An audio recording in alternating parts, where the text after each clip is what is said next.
নমস্কার বন্ধুরা, আশা করি আপনারা সবাই ভালো আছেন। আমরা সবাই ভালো আছি। তো বন্ধু চলুন দেখে নেওয়া যাক, আজকে একটি ইউনিক রেসিপি নিয়ে চলে এসেছি।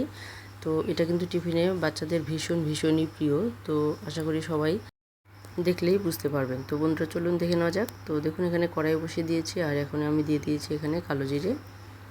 তো দেখতে পাচ্ছেন কড়াইটা কিন্তু একটু গরম হয়ে গেছে বেশি। তো এখানে আমি দিয়ে দিয়েছি সাদা তেল, এরপর আমি দিয়ে দিচ্ছি আলু। তো এটা অপশনাল, আপনারা আলু দিতেও পারেন, নাও দিতে পারেন। তো অনেকে আবার আলুর সঙ্গে গাজরও দিতে পারেন। এটা কিন্তু একদম স্বাস্থ্যসম্মত একটা খাবার হবে। তো বন্ধুরা দেখতেই পাচ্ছেন এখানে আলুগুলো দেওয়ার পর আমি এখন মতো দিয়ে দিব লবণ। তো বন্ধুরা দেখুন এখানে যে আলুগুলো দিয়েছি, এখানে কিন্তু আমি দিয়ে দেবো ভাত। তো আজকে আমি বানাচ্ছি সোয়া রাইস। তো দেখুন সোয়া রাইস। তো বন্ধুরা দেখতে পাচ্ছেন এখানে কিন্তু লবণ দেওয়ার পর আমি এখানে দিয়ে দিচ্ছি জল। তো আপনারা চাইলে কিন্তু এটা ভাতের সঙ্গে একবারেই সিদ্ধ করে নিতে পারেন আলুটা। তো যেহেতু আমি আলুটা ভাতের সঙ্গে সিদ্ধ করে নিইনি, যার জন্য কিন্তু পরবর্তীতে জল দিয়ে আলুটা সিদ্ধ করে নিচ্ছি। আর এখানে এখন আমি দিয়ে দিচ্ছি একটা ডিম। তো বন্ধুরা দেখতেই পাচ্ছেন এখানে ডিম কিন্তু আমি একটাই দিচ্ছি, আপনারা চাইলে দুটো ব্যবহার করতে পারেন, কিংবা আপনারা চাইলে কিন্তু দুটোর পরিবর্তে বেশিও ব্যবহার করতে পারেন। মানে যতটুকু ভাত আপনারা দেবেন সেই আন্দাজ মতো ডিমটা এখানে ব্যবহার করতে পারবেন। তো ডিমটা কিন্তু পরিষ্কার করে প্রথমে ধুয়ে নেবেন, কারণ ডিমটা যেহেতু নোংরা থাকে। তো আমি কিন্তু ডিমটা পরিষ্কার করে ধুয়ে নিয়েছি, এরপর কিন্তু এখানে ফাটিয়ে দিয়েছি। তো বন্ধুরা দেখতেই পাচ্ছেন এখানে কিন্তু ডিমটা দেওয়ার পর কিন্তু ডিমটা অনেকটাই সেদ্ধ হয়ে গেছে। তো এখন আমি দিয়ে দেবো এখানে একটা মশলা, যেটা কিনা বাচ্চাদের ভীষণই প্রিয়। তো তার আগে আমি এখানে দিয়ে দিলাম একটা গোটা পেঁয়াজ। তো দেখুন এখানে গোটা পেঁয়াজটাকে আমি একদম পাতলা করে কেটে নিয়েছি। আর এখানে কিন্তু আলুগুলো প্রায় সেদ্ধ হয়ে গিয়েছে, যেহেতু জল দিয়ে আমি ঢাকা দিয়েছিলাম। তো দেখতে পাচ্ছেন বন্ধুরা এখানে স্বাদ মতো আপনারা দিতে পারেন লঙ্কা। তো এখানে আমি একটাই কাঁচা লঙ্কা দিচ্ছি, যেহেতু বাচ্চারা খাবে। তো আপনারা আপনাদের স্বাদ মতো দিয়ে দেবেন লঙ্কাটা। তো এখন আমি এটাকে একটু নেড়েচেড়ে ভালো করে ভেজে নেব। তো দেখতে পাচ্ছেন এখানে ভেজে নেওয়ার সময় সামান্য পরিমাণ দিয়ে দিয়েছি সর্ষের তেল, কারণ শুরুতে আমি দিয়েছিলাম সাদা তেল, এখন আমি সামান্য পরিমাণ দিয়ে দিলাম সর্ষের তেল। তো সর্ষের তেল দেওয়ার পর এখানে আরও একটু নেড়েচেড়ে ভালো করে ভেজে নেব। তো বন্ধুরা দেখুন এখানে কিন্তু ভাজা হয়ে গেছে। এখানে আলু আর ডিম কিন্তু দুটোই ভালো করে ভাজা হয়ে গেছে।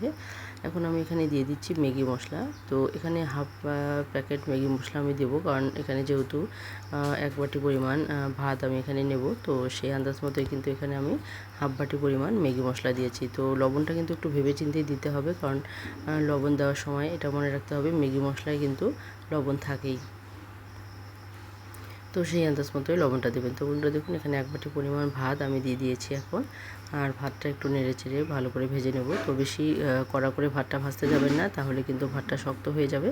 তো অবশ্যই চেষ্টা করবেন একটু হালকা উল্টে পাল্টে ভেজে নিতে। তো বন্ধুরা দেখুন এখানে ভাতটা ভেজে নেওয়ার পর আমি এখানে দিয়ে দিব দুটো উপকরণ, যা কিনা এই টিফিনটাকে আরও বেশি সুস্বাদু বানাবে, আর বাচ্চাদেরও আগ্রহ অনেকটাই বেড়ে যাবে। তো বন্ধুরা দেখুন এখানে আমি এক মুখা পরিমাণ দিয়ে দিলাম সোয়া সস। তো বন্ধুরা সোয়া সস সাধারণত আমরা চাউমিনে ব্যবহার করে থাকি। তো কিন্তু এভাবে যদি আপনারা দেখেন যে টিফিন তৈরি করার সময় যদি ভাতের মধ্যে এরকম করে সোয়া সস দিয়ে যদি রান্না করেন, তাহলে সেটা খেতে বেশ মজাদার হয়, আর বাচ্চারাও কিন্তু ভীষণ পছন্দ করে।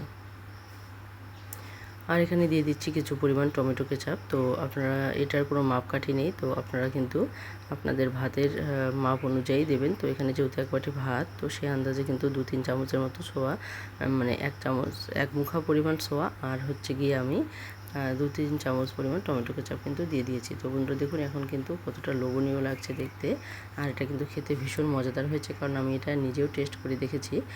তো বন্ধুরা দেখুন কতটা লোভনীয় হয়েছে। এটা কিন্তু টিফিনে একদম পারফেক্ট একটি রেসিপি। তো আপনারা চাইলে কিন্তু এর সঙ্গে আলুর সঙ্গে গাজরও দিতে পারেন, যেহেতু গাজরটা ছিল না তাই আমি দিতে পারিনি। তো বন্ধুরা আমার এই রেসিপিটা আপনাদের কেমন লাগলো অবশ্যই কমেন্টে জানাতে ভুলবেন না, কারণ আপনাদের একটি কমেন্ট, একটি লাইক কিন্তু আমাকে অনেকটা উৎসাহিত করে নতুন রেসিপি তৈরি করতে।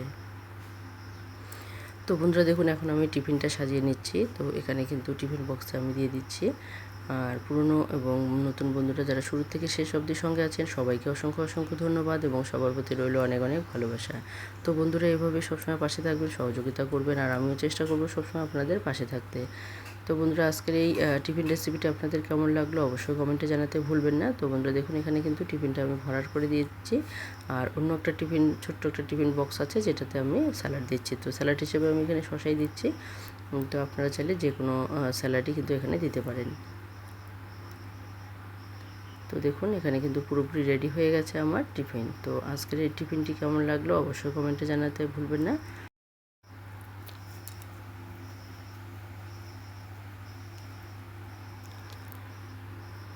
তো দেখতে পাচ্ছেন এখানে আমি শসাগুলো পুরো ভরাট করেই দিচ্ছি। তো আপনারা চাইলে যে কোনো মানে স্যালাড হিসেবে দিতে পারেন, গাজর, টমেটো। তো যেহেতু এটা অনেকক্ষণ থাকবে, যার জন্য কিন্তু আমি এটা শসাই শুধু দিচ্ছি। আর গাজরটা যেহেতু ঘরে ছিল না, তাই গাজরটা আমি দিইনি। তো বন্ধুরা, আজকে এখানে শেষ করে দিচ্ছি। আবারও চলে আসবো নতুন কোনো রেসিপি নিয়ে। ততক্ষণে সবাই ভালো থাকুন, সুস্থ থাকবেন।